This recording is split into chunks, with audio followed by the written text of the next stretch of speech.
Green ഫൗണ്ടേഷന്റെ ഈ പരിപാടിയിൽ പങ്കെടുക്കാൻ സാധിച്ചതിൽ വളരെ സന്തോഷമുണ്ട്. ഇതിനു വേണ്ടി എന്നെ ക്ഷണിച്ച അതിൻ്റെ പ്രമുഖ ഭാരവാഹികൾക്ക് ഞാൻ ഈ സമയത്ത് നന്ദി പറയുകയാണ്. വളരെയേറെ ചർച്ചകൾ നടന്നുകൊണ്ടിരിക്കുന്ന ഒരു വിഷയമാണ് ഇന്ന് വാര്യംകുന്നത്ത് കുഞ്ഞഹമ്മദ് ഹാജി. എല്ലാറ്റിനും ഒരു നിമിത്താണല്ലോ ഉണ്ടാവുക.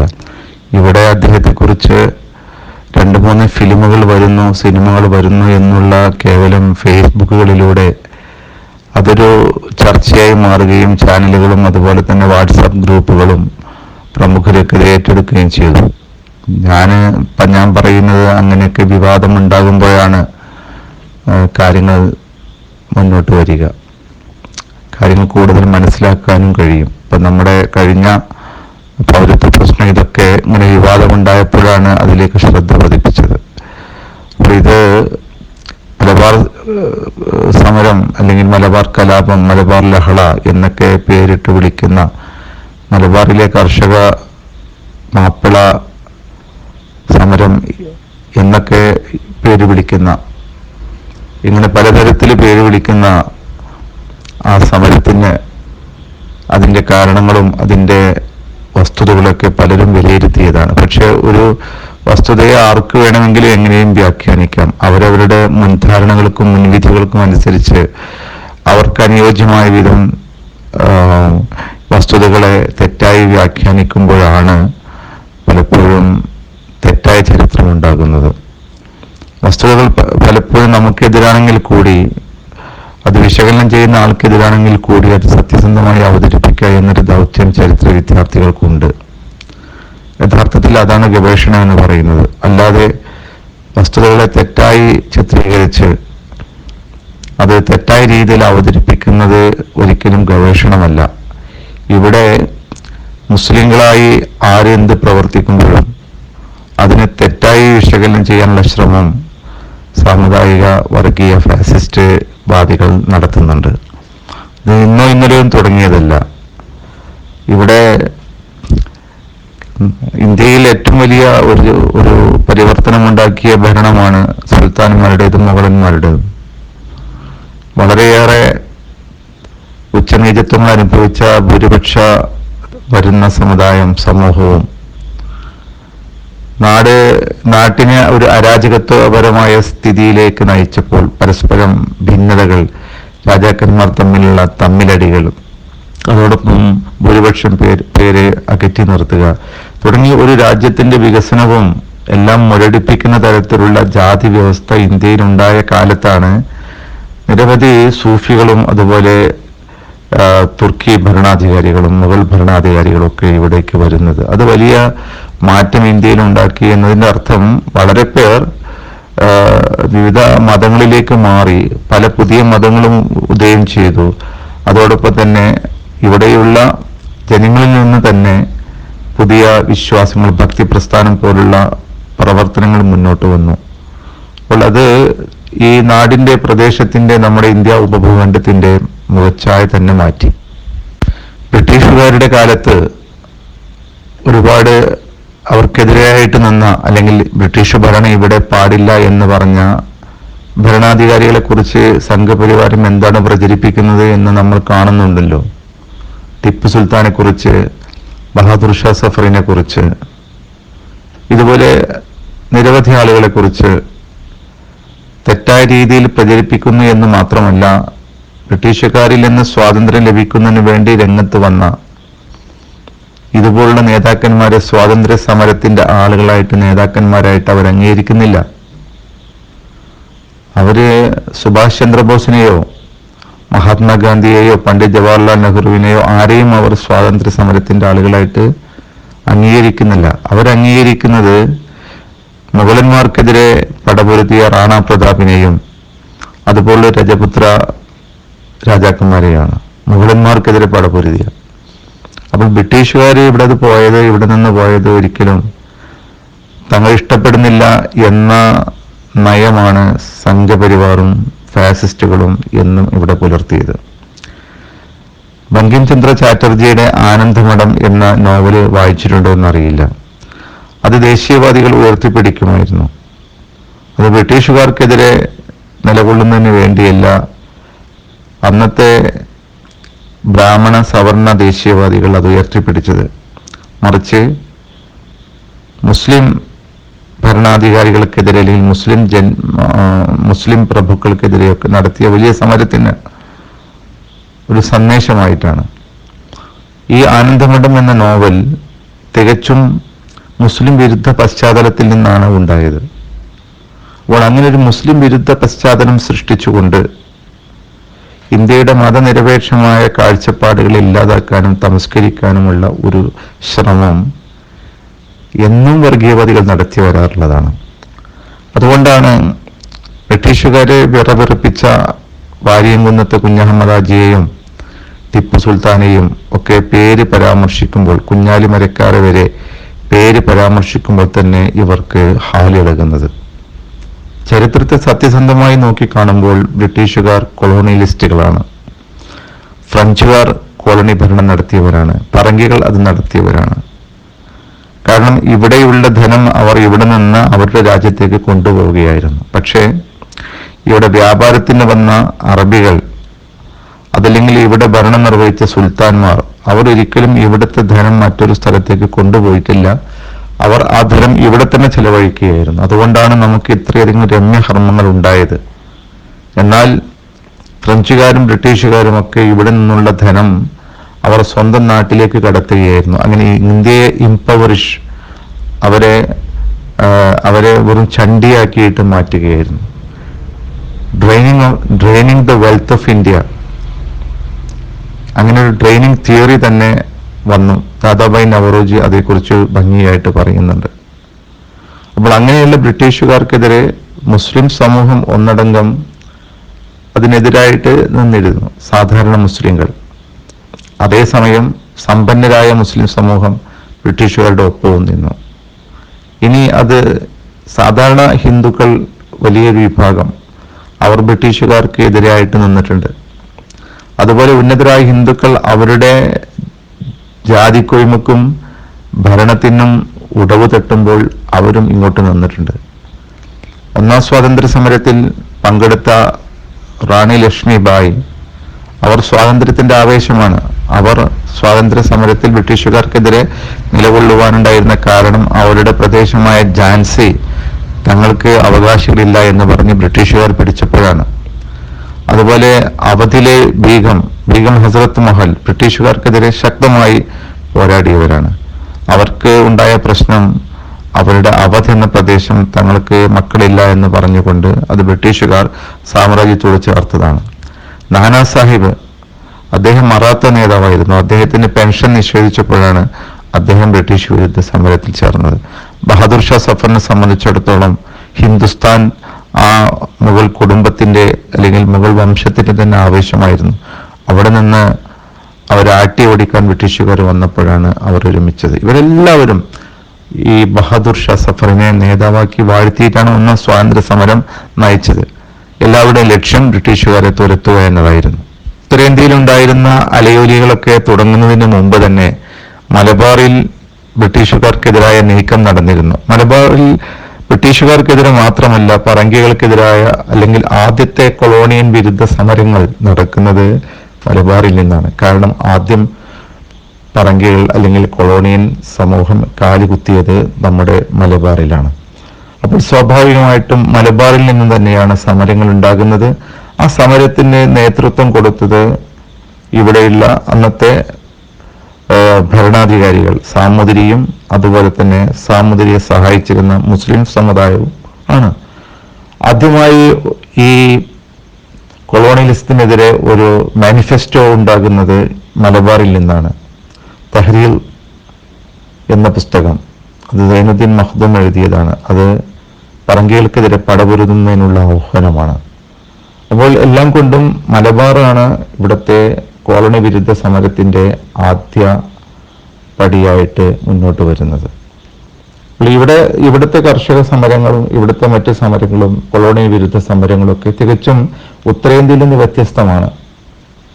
കാരണം ഇവിടെ സാമൂതിരിക്ക് ശേഷം ടിപ്പുവിന്റെ വരവും ടിപ്പുവിന് ശേഷം ബ്രിട്ടീഷുകാരുടെ വരവും ഇവിടെ ഒരു പ്രത്യേക പരിസ്ഥിതി സൃഷ്ടിച്ചിരുന്നു. ഒരുപക്ഷെ ഹിന്ദുമതത്തിലുള്ള ജാതി വ്യവസ്ഥ ഏറ്റവും കൂടുതൽ പ്രബലമായി നിന്നിരുന്നത് ഉത്തരേന്ത്യയെക്കാളും കൂടുതൽ ഈ മലബാറിലാണ് എന്ന് കാണാം. മലബാറിൽ നിന്ന് തന്നെ അതിന് ഒരുപാട് പരിഷ്കർത്താക്കളും അതിനെതിരായി വന്നിട്ടുണ്ട്. വിവേകാനന്ദ സ്വാമിയും അതുപോലെ ശ്രീനാരായണ ഗുരുവും അയ്യങ്കാളിയും സഹോദരൻ അയ്യപ്പനും ഒക്കെ ജാതി വ്യവസ്ഥയ്ക്കെതിരെ ശക്തമായി നിലകൊണ്ട ആളാണ്. പക്ഷെ അതിന് മുമ്പ് തന്നെ ഇസ്ലാം മതം, ക്രിസ്തു മതം എന്നിവയുടെ സ്വാധീനത്തിലും ജാതി വ്യവസ്ഥയ്ക്ക് വെല്ലുവിളി നേരിട്ടിരുന്നു. എന്നാൽ അതിനൊക്കെ അപ്പുറമായിരുന്നു ടിപ്പു സുൽത്താന്റെ അല്ലെങ്കിൽ മൈസൂരിയൻ ഭരണാധികാരികളുടെ വരവ്. അവർ തങ്ങളുടെ ഖജനാവ് കൂടുതൽ നിറക്കുന്നതിന് വേണ്ടി ഇവിടെയുള്ള ജന്മിമാർക്കുള്ള അവകാശങ്ങളൊക്കെ ഇല്ലാതാക്കി ഈ ഭൂമി, കൃഷിഭൂമി കർഷകനാണ് എന്ന നയം കൊണ്ടുവന്നു. കർഷകനാണ് ഭൂമിക്ക് നികുതി കൊടുക്കേണ്ടത്. അങ്ങനെയുള്ള നയം കൊണ്ടുവന്നതോടുകൂടി അതോടൊപ്പം തന്നെ അന്നത്തെ ജാതി വ്യവസ്ഥയെ ടിപ്പു സുൽത്താൻ വെല്ലുവിളിച്ചു. സംബന്ധം, അതുപോലെ തന്നെ താണജാതിക്കാരോട് വസ്ത്രം ധരിക്കാതിരിക്കുക, താണജാതിക്കാരുടെ പ്രത്യേകമായ അവരുള്ള സഹവാസത്തിന് പ്രത്യേകമായ അതിരുകൾ നിശ്ചയിക്കുക തുടങ്ങിയുള്ള കാര്യങ്ങളൊക്കെ അവഗണിച്ചുകൊണ്ടാണ് ടിപ്പുവിന്റെ ഭരണപരിഷ്കാരം ഉണ്ടായത്. സ്വാഭാവികമായിട്ടും തങ്ങൾ ഏറ്റവും കൂടുതൽ താലോലിച്ചിരുന്ന ജാതി വ്യവസ്ഥയും തങ്ങളുടെ മേധാവിത്വത്തെയും ക്വസ്റ്റ്യൻ ചെയ്തപ്പോൾ ഇവിടെയുള്ള ജന്മിമാർ പലരും തെക്കോട്ട് പോവുകയും അവർ വളരെ ശക്തമായ നിലയിലുള്ള അല്ലെങ്കിൽ വളരെ മോശമായ രീതിയിലുള്ള പ്രചാരണങ്ങൾ അഴിച്ചുവിടുകയും ചെയ്തു. ടിപ്പു സുൽത്താൻ ചെയ്യുന്നതൊക്കെ തങ്ങൾക്കെതിരാണെന്നും മതത്തിനെതിരാണെന്നുള്ള പ്രചാരണം അത് കൂടുതൽ ശക്തമാക്കുന്നതിന് വേണ്ടി ബ്രിട്ടീഷുകാർ സഹായിക്കുകയും ചെയ്തു. ബ്രിട്ടീഷുകാർ ഇംഗ്ലീഷിൽ പുസ്തകം എഴുതിയപ്പോൾ ഇവരുടേതായ കത്തുകളും മറ്റും എഴുതാൻ തുടങ്ങി. അതുപോലെ ഇവരുടെ പല വായ്മൊഴികളിൽ ഇത് കാണാൻ കഴിയും. ഈ വായ്മൊഴികളാണ് യഥാർത്ഥത്തിൽ കുമാരനാശാനെ പോലുള്ള ആളുകൾക്ക് ഈ മലബാറിലെ മുസ്ലിങ്ങളെ കുറിച്ച് ഒരു തെറ്റായ ചിത്രം തന്നെ ഉണ്ടാക്കി കൊടുത്തത്. അദ്ദേഹം അതിനെക്കുറിച്ച് പിന്നീട് അദ്ദേഹം പറയുന്നുമുണ്ട്, എനിക്ക് കിട്ടിയ വിവരങ്ങളുടെ അടിസ്ഥാനത്തിലാണ് ഞാൻ എഴുതിയിരുന്നത്. അപ്പോൾ തികച്ചും വസ്തുതകൾ പരീക്ഷിക്കാതെ ആരെങ്കിലും എന്തെങ്കിലും പറയുന്നു, അല്ലെങ്കിൽ എത്ര വലിയ ആളായാലും ഒരു അഭിപ്രായം പറയുന്നു എന്നതുകൊണ്ട് ആ അഭിപ്രായത്തിനല്ല നമ്മൾ മുൻതൂക്കം നൽകേണ്ടത്, മറിച്ച് അവിടുത്തെ വസ്തുതകളെ നമ്മൾ അന്വേഷിക്കുകയാണ് ചെയ്യേണ്ടത്. അംബേദ്കറാണ് ഈ മലബാർ സമരത്തെ അതിനെ വിമർശിച്ച മറ്റൊരു വ്യക്തി. അംബേദ്കർ വലിയ നിയമപണ്ഡിതനാണ്, അതോടൊപ്പം നമ്മുടെ ഭരണഘടനയുടെ മുഖ്യ ശില്പിയുമാണ്. ആ നിലക്ക് അദ്ദേഹം ഏറ്റവും കൂടുതൽ ആദരിക്കപ്പെടേണ്ട വ്യക്തിയാണ്. പക്ഷെ എന്ന് വെച്ചാൽ അദ്ദേഹത്തിന്റെ അഭിപ്രായങ്ങൾക്കൊക്കെ നമ്മൾ 100 മാർക്ക് ഇട്ടുകൊടുക്കണമെന്നില്ല. കാരണം വസ്തുതകൾ കാണുമ്പോൾ അദ്ദേഹത്തിന്റെ അഭിപ്രായം വസ്തുതകൾക്കെതിരാണെങ്കിൽ നമ്മൾ അതിനെ വിമർശിക്കാം. അതാണ് അദ്ദേഹം ഇസ്ലാം മതത്തെക്കുറിച്ച് അദ്ദേഹത്തിന്റെ മതിപ്പോടെയല്ല അദ്ദേഹം സംസാരിച്ചത്. അതുപോലെ തന്നെ ഈ മലബാറിലെ സമരത്തെക്കുറിച്ചും ഒട്ടും സഹിഷ്ണുതാപരമല്ലാത്ത നിലപാടാണ് സ്വീകരിച്ചത്. ഗാന്ധിജിയോടും അദ്ദേഹം അങ്ങനെയായിരുന്നു. ഗാന്ധിജിയെ കുറിച്ച് സംസാരിക്കുമ്പോൾ ഒട്ടും സഹിഷ്ണുത അദ്ദേഹത്തിന് ഉണ്ടായിരുന്നില്ല. അപ്പോൾ അങ്ങനെയുള്ള ആളാണെങ്കിലും അദ്ദേഹം നിർമ്മിച്ച ഭരണഘടനയാണ് എല്ലാവർക്കും സമ്മതമായിട്ട് പിന്നീട് വരുന്നത്. അതുപോലെയാണ് ഗാന്ധിജിയുടെ വീക്ഷണങ്ങൾ പലതുമുണ്ട്. അദ്ദേഹം അഹിംസയിൽ അധിഷ്ഠിതമായ ഒരു സമരക്രിയയാണ് അദ്ദേഹം കൊണ്ടുവന്നത്. ആ പ്രക്രിയക്കെതിരായിട്ടാണ് മലബാർ കലാപം സംഭവിച്ചത്. അപ്പോൾ മലബാർ സമരത്തിൽ ഇങ്ങനെ ഹിംസ വന്നപ്പോൾ അദ്ദേഹം അതിനെ ശക്തമായി എതിർത്തിട്ടുണ്ട്. പക്ഷെ മലബാറിലെ മാപ്പിളമാരുടെ ബ്രിട്ടീഷ് വിരോധത്തെ അദ്ദേഹം അംഗീകരിക്കുന്നുമുണ്ട്. അങ്ങനെ അതുപോലെ തന്നെ പലരും ഗാന്ധിജിയുടെ നയത്തെ വിമർശിക്കുന്നവരുണ്ട്. പക്ഷെ അതുകൊണ്ടൊന്നും ഗാന്ധിജിയുടെ വ്യക്തിത്വം വർദ്ധിക്കുകയല്ലാതെ കുറയുകയില്ല. ഗാന്ധിജിയെ കൊല്ലാൻ വരെ തയ്യാറായില്ലേ? എന്നിട്ട് ഗാന്ധിജിക്ക് എന്താ പറ്റിയത്?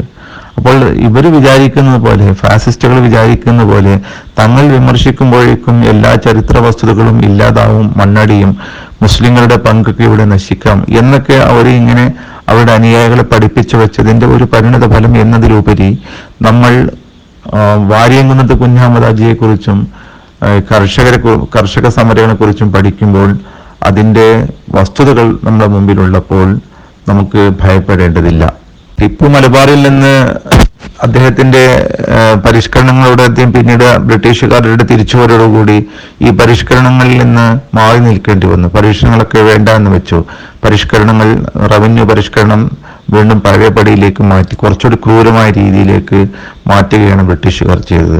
അതോടെ അക്കാലത്ത് നിലയുറപ്പിക്കുകയും സ്വന്തമായ ജീവിതം നയിക്കുകയും ചെയ്തിരുന്ന ഭൂമിയുടെ ഉടമസ്ഥാവകാശം സ്ഥാപിച്ചുകൊണ്ട് സ്വന്തമായ ജീവിതമൊക്കെ നയിച്ചിരുന്ന അവിടുത്തെ കുടിയാന്മാരായ ഹിന്ദുക്കളാവട്ടെ മാപ്പിളമാരാകട്ടെ അവർ വളരെയധികം വിഷമിച്ചു.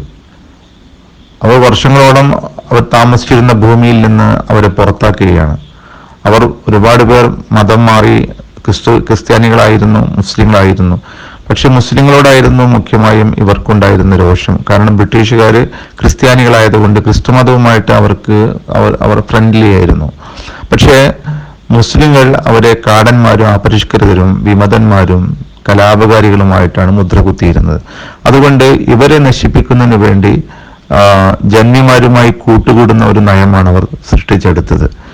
അങ്ങനെയാണ് ഇവരുണ്ടാക്കിയ കുടിയാന്മാരുണ്ടാക്കിയ പള്ളികൾ പൊളിച്ചു കളയുക, ആ പള്ളിയിൽ നിന്ന് അവരെ പുറത്താക്കുക, പുതിയ ഒരു പള്ളിക്ക് വേണ്ടി ആവശ്യപ്പെടുമ്പോൾ അതിന് സമ്മതം നൽകാതിരിക്കുക, അതിനൊക്കെ അപ്പുറം മരിച്ചു കഴിഞ്ഞാൽ ഒരു ആറടി മണ്ണ് ചോദിക്കുമ്പോൾ അതും നിഷേധിക്കുക, അതുപോലെ കൃഷിഭൂമിയിൽ നിന്ന് ദാക്ഷിണ്യം കാണിക്കാതെ അവരെ പുറത്താക്കുക, കൊയ്യാനും മെതിക്കാനൊക്കെ സമയമാകുമ്പോൾ വിളഞ്ഞു നിൽക്കുന്ന നെല്ല് കൊയ്യാൻ സമയമാകുമ്പോൾ ആ സമയത്ത് ഈ കർഷകനെ കുടിയാൻ അതിൽ നിന്ന് പുറത്താക്കുക.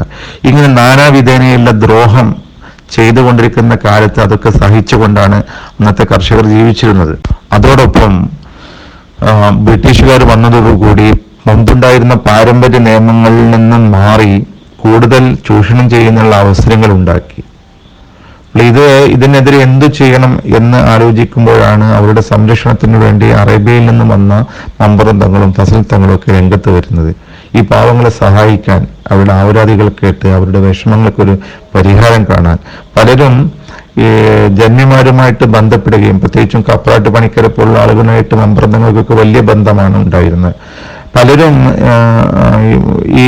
ഇവർക്ക് വേണ്ട സഹായങ്ങൾ ചെയ്തു കൊടുക്കുകയും പള്ളി നിർമ്മിക്കാനുള്ള വിഷമങ്ങളൊക്കെ ഇല്ലാതാക്കി കൊടുക്കുകയും അങ്ങനെ പള്ളി നിർമ്മിച്ചു കൊടുക്കുകയൊക്കെ ചെയ്തിട്ടുണ്ടെങ്കിൽ ഏതാനും ജന്മിമാർ ഈ മാപ്പിളമാരെ കർശനമായി ഇല്ലാതാക്കാൻ വേണ്ടി ബ്രിട്ടീഷുകാരുടെ ഒപ്പം ചേരുകയും ബ്രിട്ടീഷുകാരുടെ ഇംഗീതത്തിനനുസരിച്ച് അവർ പ്രവർത്തിക്കുകയും ചെയ്തു.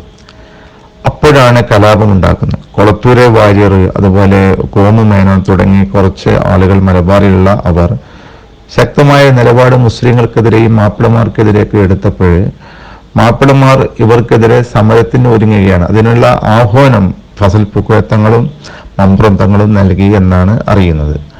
അപ്പോൾ ഈ ഒരു സമരം വന്നപ്പോൾ അതുവരെ അവിടെ ഉണ്ടായിരുന്ന കുടിയാന്മാരായ ആളുകൾക്ക് ഇങ്ങനെ ഒരു അവകാശത്തെക്കുറിച്ചൊന്നും അവർ ആദ്യം അറിഞ്ഞിരുന്നില്ല. തങ്ങൾക്ക് വേറൊരു ജീവിതമുണ്ട്, ഒരു സ്വാതന്ത്ര്യമുണ്ട്, ഞങ്ങളൊരു രാജ്യത്ത് ജീവിക്കുന്നവരാണ് എന്നും അവർക്ക് അറിഞ്ഞിരുന്നില്ല. ഞങ്ങൾ എന്നും ഇവരുടെ ഉടയവർ, ഈ ജന്മിമാരുടെ അടിയാളന്മാരാണ്, ജന്മിമാരുടെ അടിമകളാണ് എന്ന ചിന്തയിൽ അതിനപ്പുറം അവർ ഒരിക്കലും ചിന്തിച്ചിരുന്നില്ല. പക്ഷേ ഈ ഒരു സമരാഹ്വാനം കേട്ടപ്പോൾ ഈ കുടിയാന്മാർക്കൊക്കെ ആവേശമായി. നമുക്ക് അക്കാലത്ത് നിരവധി ആളുകൾ ഇസ്ലാം മതത്തിലേക്ക് മാറുന്നത് നമ്മൾ കാണുന്നുണ്ട്. അധിക പേരും താണജാതിക്കാരായിരുന്നു. ഈ ആവേശമാണ് അവരെ ഇങ്ങനെ സ്വമേധയാ മതം മാറുന്നതിന് പ്രേരിപ്പിച്ചത്. ഇങ്ങനെ മതം മാറി വന്ന കർഷകരാണ് അവിടുത്തെ സമരങ്ങൾക്ക് മുഖ്യമായും മുന്നോട്ട് വന്നത്. 1921 ഖിലാഫത്ത് സമരം ബ്രിട്ടീഷുകാർക്ക് എല്ലാം ലഹളയോ കലാപമോ ആണ്. ഒന്നാം സ്വാതന്ത്ര്യ സമരമൊക്കെ അങ്ങനെയാണ് അവർ പറയുക. ഒന്നും അവര് എന്താവില്ല, അവരതിനെ സമരമായിട്ട് കാണില്ല. 1921 സമരം വന്നപ്പോൾ അതുവരെ ഈ സമരങ്ങൾക്ക് ആവേശം നൽകിയിരുന്ന ഇസ്ലാമികമായ ആശയങ്ങളായിരുന്നുവെങ്കിൽ 1921 വന്നപ്പോൾ കൂടുതൽ അത് സഹവർത്തിത്വത്തിലേക്ക് നീങ്ങുകയും ദേശീയമായ ഒരു ആവേശമായി മാറുകയും ചെയ്തു. അപ്പോൾ ഒരു ഭാഗത്ത് മതപരമായ ആശയവും മറുഭാഗത്ത് ദേശീയമായ ആശയവും കൂടിച്ചേർന്ന ഒന്നായിരുന്നു ഖിലാഫത്ത്. അതിൽ എല്ലാ വിഭാഗം ആളുകളും, കോൺഗ്രസിന്റെ സമ്പൂർണമായ പിന്തുണ അതിനുണ്ടായിരുന്നു. ഗാന്ധിജി തന്നെയായിരുന്നു ഖിലാഫത്തിന്റെ മുഖ്യനായ നേതാവ്. പിന്നീട് ഷൗക്കത്ത് അലി, അജ്മൽ ഖാൻ, അൻസാരി, അതുപോലെ മൗലാന അബ്ദുൽ ബാരി, മുഹമ്മദ് ഹസൻ, ഇങ്ങനെയുള്ള നിരവധി ആളുകൾ അതിലേക്ക് വന്നു. ഇങ്ങനെ എല്ലാ കോൺഗ്രസിന്റെ പൂർണ്ണമായ ഒത്താശയോടുകൂടിയാണ് ഖിലാഫത്ത് സമരം വരുന്നത്. കോഴിക്കോട് ഇത് വളരെ ഭംഗിയായി ഖിലാഫത്ത്, അതുവരെ ബ്രിട്ടീഷുകാരുമായിട്ട് വളരെ ചങ്ങാത്തത്തിൽ കഴിഞ്ഞിരുന്ന കോഴിക്കോട് പോലും പ്രക്ഷുബ്ധമായത് യഥാർത്ഥത്തിൽ ഖിലാഫത്ത് സമരത്തിന്റെ, ഖിലാഫത്ത് എന്ന ആവേശത്തിന്റെ കൂടിയാണ്. ഖിലാഫത്ത് തുർക്കിയിൽ അവിടെയുള്ള ഖലീഫയെ ബ്രിട്ടീഷുകാർ പലതവണ അപമാനിച്ചപ്പോൾ അതിനുള്ള ഒരു ഒരു പ്രതിഷേധമായാണ് ഇന്ത്യയിൽ ഈ ഖിലാഫത്ത് പ്രസ്ഥാനം തുടങ്ങുന്നത്. പക്ഷെ അവരുടെ ലക്ഷ്യം ബ്രിട്ടീഷുകാരെ എതിരിടുക എന്നുള്ളത് ആയതുകൊണ്ട്, അത് മുസ്ലിങ്ങളുടെ ഒരു ആവശ്യമാണ് എന്നുള്ളത് കൊണ്ടും ഗാന്ധിജി അതിനെ സഹായിക്കാൻ തയ്യാറാവുകയാണ്. അങ്ങനെ തയ്യാറായിട്ടാണ് അവർ വരുന്നത്. അങ്ങനെയാണ് അത് ഒരു ദേശീയ പ്രസ്ഥാനമായിട്ട് മാറുന്നത്. അതിൻ്റെ മുഖ്യമായും അത് അഹിംസയിൽ അധിഷ്ഠിതമാകണം എന്ന കർശനമായ നിർദ്ദേശവും ഗാന്ധിജി നൽകിയിരുന്നു. പക്ഷെ മലബാറിൽ മുമ്പേ ഉണ്ടായിരുന്ന സമരങ്ങളിലൊക്കെ ഉണ്ടായ ആ രീതിയാണ് ഇവിടുത്തെ സമരഭടന്മാർ സ്വീകരിച്ചത്. അവരൊരു പുതിയ രീതിയെ പെട്ടെന്ന് അവർക്ക് ആഗിരണം ചെയ്യാനുള്ള ഒരു പരിതസ്ഥിതി ഉണ്ടായിരുന്നില്ല. അതുകൊണ്ട് തന്നെ മലബാറിലെ സമരം തികച്ചും ഒരു ഹിംസാത്മകമായ സമരമായി, ആയുധ സമരമായിട്ട് മാറി. ആയുധം എന്ന് പറയുമ്പോൾ ഇവർ സമരായുധങ്ങൾ എടുത്തുകൊണ്ടല്ല സമരക്കാർ യുദ്ധം ചെയ്തത്. പിശാങ്കത്തി എന്ന് പറയുന്ന കത്തി ബ്രിട്ടീഷ് രേഖകളിൽ പലയിടത്തും പല ഭാഗത്തായിട്ട് പരാമർശിക്കുന്നുണ്ട്. ഒരു 2-3-4 പാരഗ്രാഫ് എന്താണ് പിശാങ്കത്തി എന്നതിനെ കുറിച്ച് ബ്രിട്ടീഷ് ഉദ്യോഗസ്ഥൻ വിവരിക്കുന്നുണ്ട്. ആ പിശാങ്കത്തിയും അതോടൊപ്പം തന്നെ ഇവരുടെ കയ്യിലുള്ള മറ്റായുധങ്ങൾ, കൃഷി ഉപകരണങ്ങളൊക്കെയാണ് ഇവർക്ക് ആയുധമായിട്ടുണ്ടായിരുന്നത്. പിന്നെ ഈ സമരം ഉണ്ടായപ്പോൾ വാഴക്കുലത്തണ്ട് കൊണ്ട് തോക്കിന് നേരിട്ടു എന്നൊക്കെ പറയുന്നത് വളരെ ശരിയാണ്. അത്തരം കാര്യങ്ങൾ ബ്രിട്ടീഷുകാർ തന്നെ രേഖപ്പെടുത്തി വച്ചിട്ടുമുണ്ട്. അപ്പോൾ അങ്ങനെയുള്ള ഒരു സമരമാണ്, ഒരു ഹിംസാത്മകമായ സമരം, ആയുധം കൊണ്ടുള്ള സമരമായിരുന്നു ഒരു പരിധിവരെ നമ്മുടെ മലബാർ സമരം. അത് ആർക്കെതിരെയായിരുന്നു? ബ്രിട്ടീഷുകാർക്കും ബ്രിട്ടീഷുകാരെ സഹായിക്കുന്നവർക്കുമെതിരെ. ആരുടെ യുദ്ധമായിരുന്നു? ജന്മിമാരിൽ നിന്നും ബ്രിട്ടീഷുകാരിൽ നിന്നും കഷ്ടപ്പാടുകൾ അനുഭവിച്ച കുടിയാന്മാരുടെ, അവരുടെ സഹായികളുടെ വക. അപ്പോൾ ഒരു ഭാഗത്ത് ഇങ്ങനെ മർദ്ദകരായ ആളുകളും ഒരു ഭാഗത്ത് മർദ്ദിതരായ ആളുകളും. കോൺഗ്രസ് നേതാക്കളും ഖിലാഫത്ത് നേതാക്കളും ഒന്നിച്ചെന്നുകൊണ്ട് ആണ് ഈ സമരം നയിക്കുന്നത്. മുഹമ്മദ് അബ്ദുറഹിമാൻ സാഹിബിനെ പോലുള്ള ആളുകൾ, കേശവമേനെ പോലെ, അതുപോലെ KM മൗലവിയെ പോലുള്ള ആളുകൾ ഇത് തികച്ചും അഹിംസയിൽ ഉറച്ചു നിൽക്കണമെന്ന് വളരെയധികം നിർബന്ധമുണ്ടായിരുന്നെങ്കിലും അവരുടെ കയ്യിൽ നിന്ന് പിടിവിടുകയാണ് ചെയ്തത്. കാരണം പലരെയും അറസ്റ്റ് ചെയ്ത് കൊണ്ടുപോവുകയും രാജ്യത്ത് അവർക്ക് ഒളിച്ചു താമസിക്കേണ്ടതായി വരികയും ചെയ്തപ്പോൾ ഈ സമരമുണ്ടായ സമയത്ത് അതിനെ നേരാംവിധം നിയന്ത്രിക്കാൻ ആളില്ലാതായി. ഈ സമരകാലത്ത് വളരെ ശക്തമായ നിലപാടെടുക്കുകയും അതിനുവേണ്ടി രാജ്യത്തെ ഒരു പ്രത്യേക ഖിലാഫത്ത് ഭരണത്തിലേക്ക് കൊണ്ടുവരികയും ചെയ്യുന്നതിന് വേണ്ടി ഏറ്റവും കൂടുതൽ പരിശ്രമിച്ചത് വാര്യംകുന്നത്ത് തന്നെയാണ്. കാരണം രാജ്യത്ത് ഒരു അരാജകത്വം വന്നു. സാമൂതിരി ഭരണം പഴയതുപോലെ ഇല്ല. ബ്രിട്ടീഷുകാരുടെ ഭരണമാണെങ്കിൽ ജനങ്ങൾക്ക് ആവശ്യവുമില്ല. അപ്പോൾ അങ്ങനെ ഭരണമില്ലാത്ത ഒരവസ്ഥ വന്നപ്പോഴാണ് ഖിലാഫത്ത് ഭരണം കൊണ്ടുവരാൻ കുഞ്ഞഹമ്മദ് ഹാജിയും നേതാക്കളും തയ്യാറായത്. ആ ഒരു ഭരണ വ്യവസ്ഥിതി എന്താണെന്ന് അന്നത്തെ കോൺഗ്രസ് നേതാക്കളും എല്ലാവരും അതിനെക്കുറിച്ച് അറിഞ്ഞിരുന്നു. അത് ദേശീയമായ ഒരു ഭരണം തന്നെയാണ്. അതൊരു പ്രത്യേക വിഭാഗത്തിന് വേണ്ടിയുള്ള ഭരണമല്ല, മറിച്ച് ഈ പ്രദേശത്ത്, മലബാർ പ്രദേശത്തുള്ള എല്ലാവർക്കും നീതിയും നിയമവും ഉണ്ടാകുന്നതിന് വേണ്ടിയുള്ള ഒരു ഭരണമാണ് എന്ന് ഖിലാഫത്ത് സ്മരണകൾ എഴുതിയ ബ്രഹ്മദത്തൻ നമ്പൂതിരിപ്പാടും അതുപോലെ മാധവൻ നായർ അടക്കമുള്ള ആളുകൾ അതേക്കുറിച്ച് ഒരിക്കലും ഖിലാഫത്ത് ഭരണത്തെ വിമർശിക്കുന്നില്ല. പലരും പറയുന്നത് ഈ ഭരണം ഉണ്ടായത് കൊണ്ട് ചൂഷണങ്ങളെ ഒരു പരിധിവരെ തടയാൻ കഴിഞ്ഞു എന്നുള്ളതാണ്. പക്ഷേ ഈ ഭരണം നിർവഹിപ്പിക്കാനും ഭരണം നടത്താനും ബ്രിട്ടീഷുകാർ കുഞ്ഞഹമ്മദ് ഹാജിയെയും ഖിലാഫത്ത് നേതാക്കളെയും സമ്മതിച്ചില്ല. അതിന് ഗവർണർമാരുണ്ടായിരുന്നു, അതിന് പട്ടാളക്കാരുണ്ടായിരുന്നു, എല്ലാ ജാതിയിലും പെട്ട ആളുകൾ ഈ ഭരണത്തിന്റെ നേതൃത്വത്തിലുണ്ടായിരുന്നു. പക്ഷെ അവരെയൊന്നും വേണ്ടവിധം പ്രവർത്തിക്കാൻ അനുവദിച്ചില്ല എന്ന് മാത്രമല്ല, രാജ്യത്ത് അരാജകത്വം സൃഷ്ടിക്കുന്നതിന് വേണ്ടി വളരെ ഹീനമായ രീതിയിൽ കൊള്ളയും കൊലയും നടത്തുന്നതിനുള്ള ഉപജാപക സംഘങ്ങളെ ഇവർ തുറന്നു വിടുകയായിരുന്നു. കോൺഗ്രസ് നേതാക്കളും ഖിലാഫത്ത് നേതാക്കളും ഒന്നിച്ചെന്നുകൊണ്ട് ആണ് ഈ സമരം നയിക്കുന്നത്. മുഹമ്മദ് അബ്ദുറഹിമാൻ സാഹിബിനെ പോലുള്ള ആളുകൾ, കേശവമേനെ പോലെ, അതുപോലെ KM മൗലവിയെ പോലുള്ള ആളുകൾ ഇത് തികച്ചും അഹിംസയിൽ ഉറച്ചു നിൽക്കണമെന്ന് വളരെയധികം നിർബന്ധമുണ്ടായിരുന്നെങ്കിലും അവരുടെ കയ്യിൽ നിന്ന് പിടിവിടുകയാണ് ചെയ്തത്.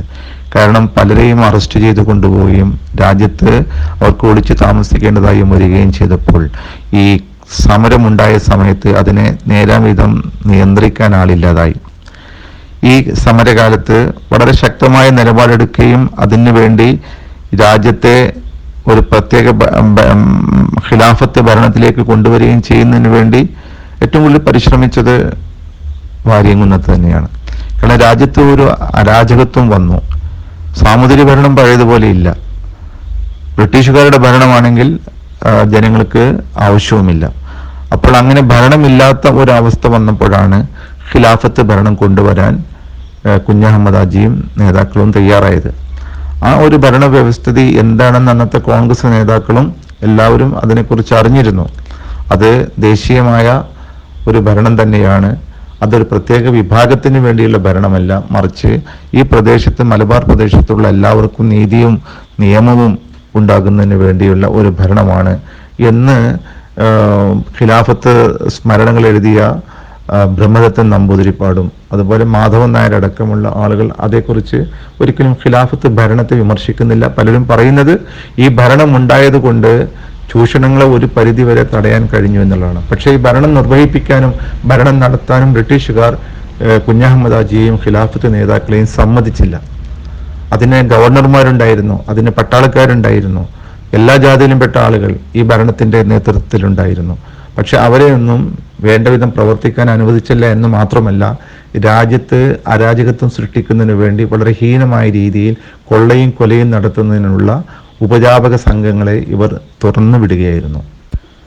ഫലം എന്താണ് ഉണ്ടായത്? മനകൾ കൊള്ളയടിക്കുക, ക്ഷേത്രങ്ങൾ തകർക്കുക, കൃഷിഭൂമി നശിപ്പിക്കുക തുടങ്ങി ഒരുപാട് അനർത്ഥങ്ങൾ ഉണ്ടായി. അതുപോലെ തന്നെ പരസ്പരം ജന്മിമാരുടെ പരസ്പര ശത്രുത, ഒരു ജന്മി പിടിക്കപ്പെടുമ്പോൾ മറ്റേ ജന്മി അവരെ സഹായിക്കുക, അതോടൊപ്പം പണം കൊടുത്തും നെല്ല് കൊടുത്തും അരി കൊടുത്തും ഒരുപാട് പാവപ്പെട്ട കുടിയാന്മാരെ പിടിച്ചു കൊണ്ടുവന്ന് ഈ മലബാർ സമരത്തെ നശിപ്പിക്കാനും അതിൻ്റെ ഇടയിൽ കൊള്ള നടത്താനും ഒക്കെയുള്ള ശ്രമങ്ങൾ ഉണ്ടാക്കുക. പലപ്പോഴും കുഞ്ഞഹമ്മദ് ഹാജിയുടെ നേതൃത്വത്തിൽ ഈ കൊള്ളകൾ അമർച്ച ചെയ്യാനും അങ്ങനെ കൊള്ള ചെയ്തവർക്ക് ശക്തമായ ശിക്ഷ നൽകാനും ഏർപ്പാടുണ്ടാക്കി.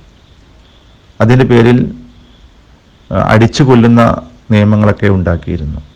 വലിയ താക്കീതാണ് കൊള്ളക്കാർക്കെതിരെ കുഞ്ഞഹമ്മദ് ഹാജി നടത്തിയത്. അതോടൊപ്പം അതിനിരയായവർ പിടിക്കപ്പെട്ടാൽ അവരിൽ നിന്ന് നഷ്ടം വസൂലാക്കുകയും പല ജന്മിമാരെയും അതനുസരിച്ച് സംരക്ഷണം കൊടുക്കുകയും ചെയ്തു. പല മനകളിലേക്കും ഖിലാഫത്ത് നേതാക്കൾ സംരക്ഷണത്തിന് വേണ്ടി പോയിരുന്നു. കോട്ടക്കൽ കോവിലകം അത് സംരക്ഷിക്കുന്നതിന് വേണ്ടി ചേക്കുട്ടി സാഹിബിൻ്റെ നേതൃത്വത്തിലുള്ള കോൺഗ്രസ് നേതാക്കളാണ് പോയത്.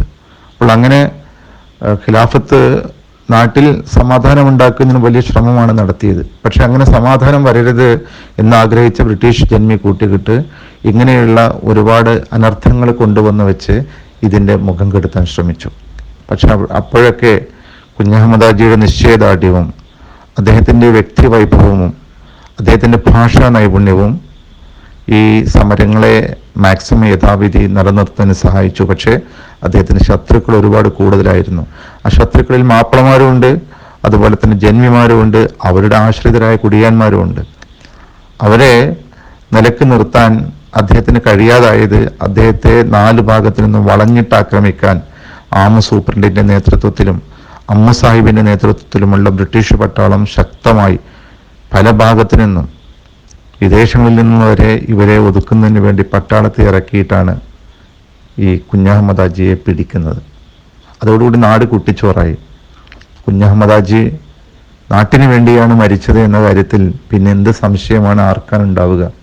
അദ്ദേഹത്തെ മതഭ്രാന്തനും അസഹിഷ്ണുവും കാടനുമാക്കി ചിത്രീകരിച്ച ബ്രിട്ടീഷുകാരുടെ ചുവട് പിടിച്ച് സംഘപരിവാർ നടത്തുന്ന ഇത്തരം ആരോപണങ്ങളെ അവർക്ക് നല്ല രീതിയിൽ അവരോട് പറഞ്ഞ് മനസ്സിലാക്കി ഇതാണ് യഥാർത്ഥ പോരാളി. ആ പോരാളിയുടെ ജീവനും മനസ്സുമെല്ലാം അദ്ദേഹത്തിൻ്റെ കുടുംബവും പൈതൃകവും എല്ലാം സ്വാതന്ത്ര്യത്തിന് വേണ്ടി നൽകിയതാണ്. അദ്ദേഹത്തിൻ്റെ ചോര സ്വാതന്ത്ര്യത്തിന് വേണ്ടി നൽകിയതാണ്. അദ്ദേഹത്തിൻ്റെ ജീവിതം അതിനു വേണ്ടി നൽകിയതാണ്.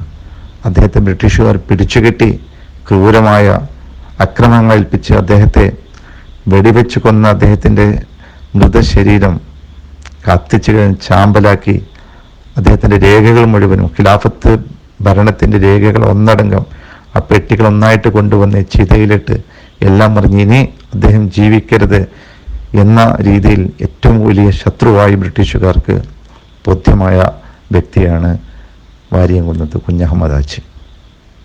അതുകൊണ്ട് തന്നെ കുഞ്ഞഹമ്മദാജിയെക്കുറിച്ചുള്ള ജീവിതം, സ്മരണ നമുക്കെന്നും ആവേശമാകും. നമ്മുടെ ദേശസ്നേഹത്തിൻ്റെയും നമ്മുടെ ദേശാഭിമാനത്തിൻ്റെയും അതോടൊപ്പം സ്വാതന്ത്ര്യ സമരത്തിൻ്റെയും സ്മരണകൾ അതായവരക്കുമ്പോൾ കുഞ്ഞഹമ്മദാജിയെയും അതുപോലെ രാജ്യത്തിന് വേണ്ടി ജീവൻ തൃണമൽ ഗണിച്ച സ്വാതന്ത്ര്യ ദേശാഭിമാനികളെയും ഒന്നും നമുക്ക് മറക്കാൻ കഴിയില്ല.